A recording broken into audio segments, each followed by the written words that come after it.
Hello everyone, कैसे हैं आप सब। होप सब सेफ होंगे, सुरक्षित होंगे।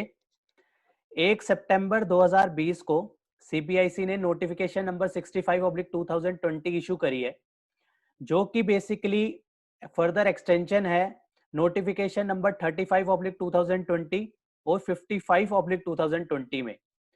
जब नोटिफिकेशन 35/2020 आई थी, तो उसमें कुछ केसेस में जो है, अगर ड्यू डेट फॉल करती थी 20 मार्च से लेकर 29 जून तक के केस में, तो ऐसे केस में जो है उसकी डेट जो है 30 जून रखी गई थी।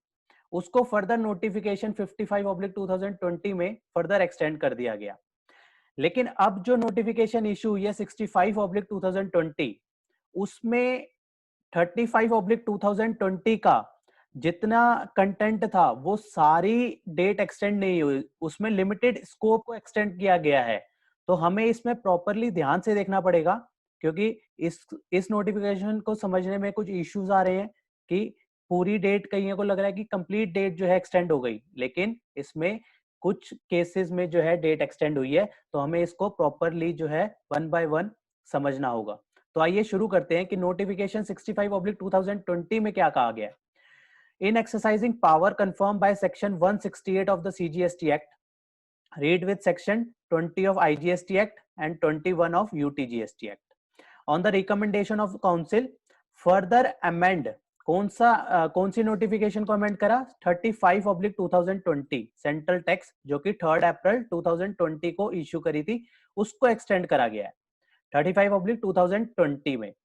In the said notification, in the first paragraph in clause 1, the following proviso shall be inserted. Proviso insert करा गया है पैराग्राफ फर्स्ट ऑफ क्लॉज 1 में। एक प्रोवाइजो इंसर्ट करा गया है, और प्रोवाइजो इंसर्ट करके क्या उसमें डाला गया है? Provided that where any time limit for the completion और compliance of any action by the authority has been specified or prescribed or notified under section 171 of the said act। यहां पे हमें ध्यान रखना है कि any time limit for the completion of compliances for any action, but यहाँ पे लिखा है by any authority, यहाँ पे by any authority। अब हमें फर्क देखना होगा कि नोटिफिकेशन 35 और नोटिफिकेशन 65 जिसमें बदलाव किए गए हैं उसमें क्या था।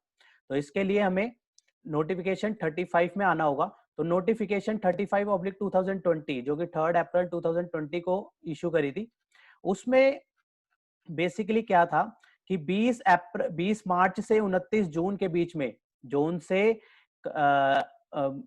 कंप्लीशन और कंप्लायंस ऑफ एनी एक्शन, अगर कुछ ऐसे एक्शन कंप्लीशन और कंप्लायंस जो कि इस डेट के बीच में फॉल कर रहे हो, बाय एनी अथॉरिटी और by any person has been specified, तो उसकी डेट जो है बढ़ा के एक्सटेंड कर दी थी 30 जून 2020 तक।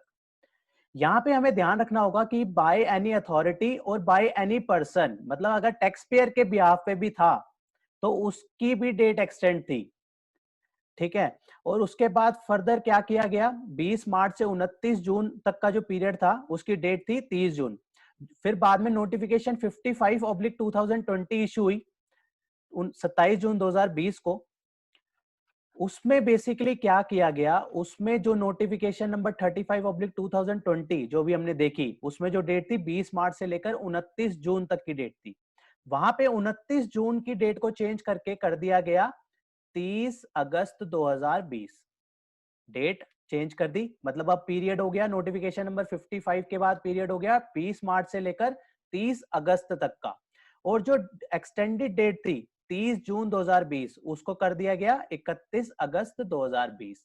मतलब अब पीरियड हो गया 20 मार्च से लेकर 30 अगस्त 2020 तक, और जो एक्सटेंडेड डेट हो गई वो हो गई 31 अगस्त 2020। अब 65/2020 में भी डेट एक्सटेंड करी है। इसमें जो डेट एक्सटेंड हो गई 20 मार्च 2020 से लेकर 29 नवंबर 2020 कर दिया। पहले अगस्त तक हुई, 20 मार्च से अगस्त तक। अब अगस्त से फर्दर 3 महीने और बढ़ा के 29 नवंबर 2020 कर दिया, और उसकी जो एक्सटेंडेड डेट कर दी, 30 नवंबर 2020। लेकिन हमें यहाँ पे इस बात का ध्यान रखना बहुत जरूरी है। लेकिन यहाँ पे जो प्रोवाइडेड ऐड किया है यहाँ पे डाला है फॉर एनी अथॉरिटी, यहाँ पे बाय एनी पर्सन नहीं है। अब ये जो एक्सटेंडेड डेट है फॉर अथॉरिटी और prescribed and notified under section 171 के केसेस के लिए ही है। यहाँ पे 35 में अगर हम देखेंगे तो यहाँ पे एनी अथॉरिटी भी था और बाय एनी पर्सन भी था। अगर पर्सन के केस में भी होता है तो भी एक्सटेंडेड ड्यू डेट थी, पहले 20 मार्च से 29 जून और नोटिफिकेशन में डेट चेंज हो गई, तो वो जो 55 में डेट एक्सटेंड हुई थी वो पर्सन्स के लिए भी थी। लेकिन अब जो नोटिफिकेशन 65/2020 में हुई है, ये खाली सिर्फ और सिर्फ अथॉरिटी के केस में हुई है। तो यहाँ पे इस बात का ध्यान रखना बहुत जरूरी है कि डेट जो एक्सटेंड हुई है वो अथॉरिटी के बिहाफ पे हुई है, वो पर्सन के बिहाफ पे नहीं हुई है। तो ऐसे केसेस में अज्यूम करना कि ओवरऑल जो 35/2020 में जितने भी केसेस थे वो सबकी डेट बढ़ गई है, तो वो सारे केसेस में डेट नहीं बढ़ी है। तो इसको हमें नोटिफिकेशन को इसलिए ध्यान से पढ़ना बहुत जरूरी है, इसलिए मैंने इसको मेनली हाईलाइट किया, बार बार हाईलाइट कर रहा हूँ कि यहाँ पे सिर्फ अथॉरिटी है, यहाँ पे एनी पर्सन को कवर नहीं किया गया। नोटिफिकेशन 35 में अगर हम जाते हैं तो वहां पे एनी पर्सन था, लेकिन 65 में एनी पर्सन नहीं है। तो ये इस बात का प्रॉपरली ध्यान रखना है।